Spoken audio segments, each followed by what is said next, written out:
So the objective is every time you use a principle of real leadership and you keep using it, keep using it, keep using it, you stop using a principle of unaccountability. And then your brain just doesn't wire itself. It's no longer even attracted to or attached to anything that's unaccountable. And you just go best, best, best, best. Honest, be honest, trustworthy, trustworthy, trustworthy. You read because reading is fundamental. You have fun, you take naps, you relax, you listen automatically because those neural pathways are the ones that you use most frequently. That's the entire objective. So we are taking the 74 principles of real leadership, one neuron, one neural pathway at a time, and then building upon them. And at some point, I will be combining the neurotransmitters, serotonin, dopamine, GABA, glutamate, and all of that to use. Because what I also found in addition to this is that those are all being used against you by the unaccountables, or they're just happening because your brain is hardwired for negativity. And just like now, I had to research it, and I had to research, well, what a neurotransmitter and what hormone is being used when you ask a question. And that's why I was able to tell you that it's serotonin on the question, dopamine on the answer from a rewards and recognition. Because the other thing that I found, and if you go to my Pinterest board, Brainworks, you'll see it.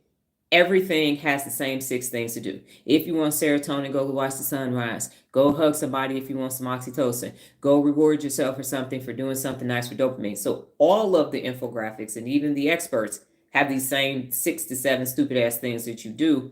And I'm saying you need to be able to create this on your own without going to ride a bike. So everybody, you see everybody riding a bike, oh, they must be trying to get some serotonin. You see people hugging, oh, they must be trying to get some oxytocin. You see people listening to music, dopamine, dopamine, dopamine, dopamine, and it's not working. So pruning is if you, let's say my natural inclination back in the day was I had a steel bat and a tire iron. And if you pissed me off, you was going to see me. That's my brain being wired to go fuck somebody up. Okay. It just was. We fight. Then we're going to fight first and ask questions later.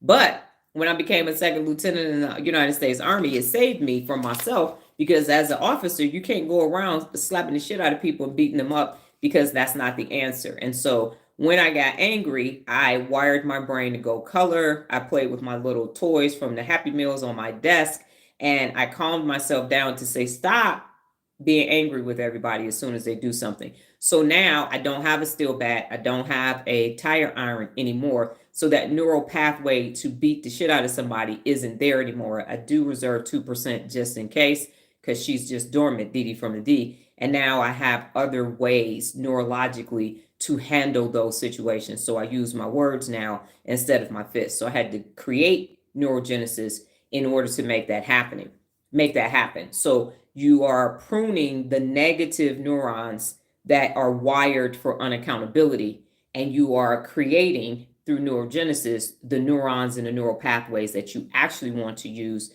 in order for you to be personally accountable.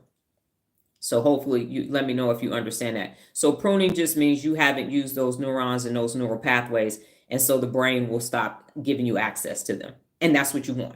You actually want. So think about it this way. Remember, and that's why it's wiring and rewiring. So I used to play the clarinet and I used to play the violin. I no longer play them anymore. So if you gave it to me, I would be like, oh shit. And I would have to rewire my brain to play the clarinet or the violin because that was in elementary school.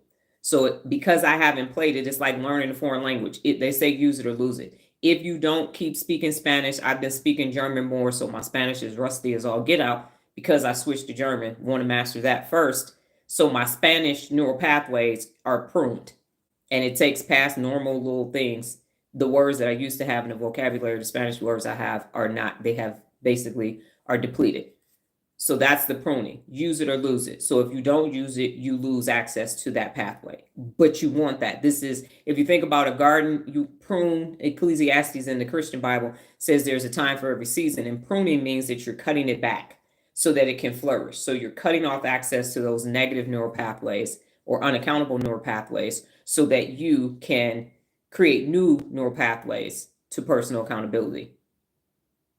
And pruning is better. Yes. So prune the old, out with the old, in with the new, if you want to look at it from that perspective. those neural pathways, and you can start to